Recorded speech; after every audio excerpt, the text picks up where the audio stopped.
Hi, this is Lee Garrett and welcome to another edition of Screencasts Online. Today is part 2 of our dive into BusyCal, my preferred calendar application on macOS currently. Now, we looked at some of the basics of the app in show 1449. However, today we're going to look at some more features, some of which you may find extremely useful, such as tagging, for example. We're going to look at smart filters. We're going to use different time zones, integrate Zoom meetings with BusyCal and more. So let's get straight to it. Okay, firstly, we're going to look at how you can manage your tasks within BusyCal. Now, in our previous show, we added our iCloud and Google accounts to BusyCal, and this put in our calendars, but we also added any associated task lists within those accounts as well. And we can see them in the sidebar here, denoted by the tick icon to the right.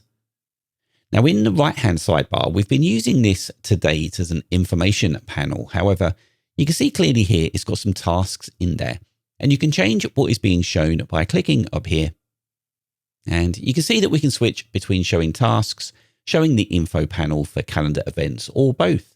So I'm happy showing just the tasks at this point. And the tasks on show will be anything within the task list that we have enabled in the sidebar on the left. And I can work with them easily here. I can check them off. So at the top, we have pick up cake for party. And because there's no time associated with this, it appears at the top of Saturday here as an all-day event. Now, when I mark this as complete, it disappears from the sidebar and it shows as completed on the day runner there. I can uncheck it as completed here as well by just hovering over until I see the tick and then clicking. And it's appeared again in our sidebar to the right. Same here for process tax return. It's a timed event, but when I mark it as completed, it stays there with a slightly lighter color. So checking tasks as complete, easy. What about adding them? Well, this is simple too. And if you click the plus up here, just like with calendar events, you can use natural language to add a task. So there are a few trigger phrases that you can use.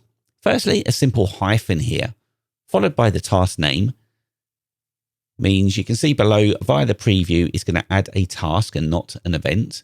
Then you can add the due date and time, and it's in.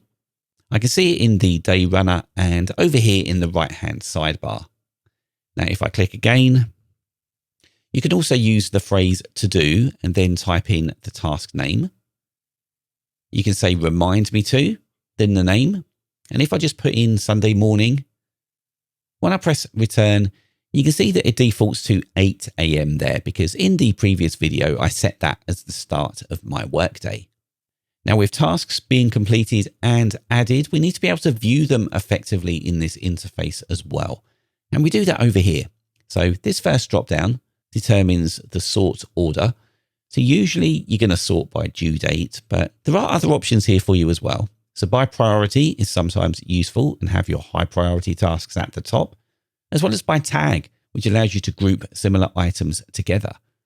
Now, right now it's in descending order for due date for some reason, and I don't want that. I just want to see today's tasks at the top. So I'll click ascending, and now I can see them in an order that makes a bit more sense to me there. Then it's dropped down to the right. Well, this governs what you can actually see, not the order. So right now I can see all tasks that have a due date and are due within the current calendar month.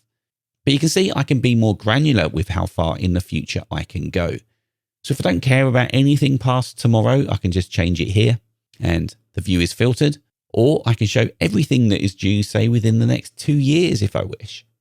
Then also from here, we can elect to show any tasks that don't actually have a due date, as well as display any tasks that have been completed already.